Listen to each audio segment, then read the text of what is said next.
Ano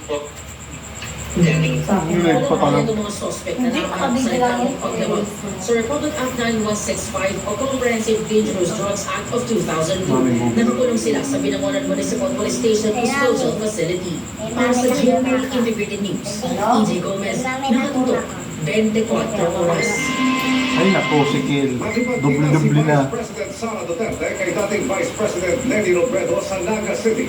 Sabi ni Robredo sa isang pahayag, nagpunta sa Naga ang bise para sa Peña Francia Festival. Sinamantala raw ni Duterte ang pagkakataon. Binisita si Robredo sa kanyang bahay kung saan sila nag-usap. Sabi ni Robredo, personal at hindi politikal ang kanilang pinag-usapan. Grabe, pagod na pagod ba ang life ko.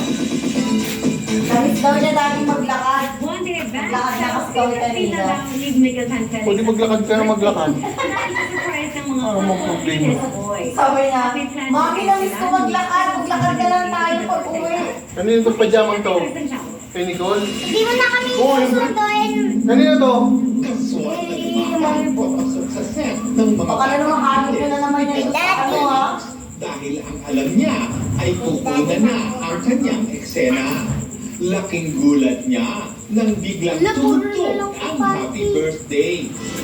Okay. Puro ka na. Pasok, sakay ng trolley ang mga Riles boys na sina Kokoy De Santos, Bruce Roland, Rahil Miria at Antonio Bingson na may dalang birthday cake.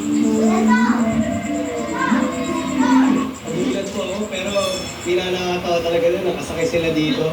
Kasamaan mo rin sila.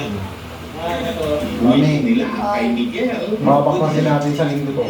Hindi tayo madalat. Hindi tayo maano ni Sumami. Kakaya tayo kung may bisita. Down to earth and stateless. Ayan o. Siyempre more Ang liliit o. Pero Ano sabi niya sa ilalim? Stay hydrated pa. Sa mga damit pa yung galing. Bilisan mo kayo pagpag mo muna. Basta health kasi. Mama ka pa. Nabubulis. Ako rin din ako sa oras na yan. Daw sa birthday wish ni Ipagpag mo yung cake. Success ng Daddy! Sa damit yung galing. Sabi ko, Daddy, too! tapos sabay hipan.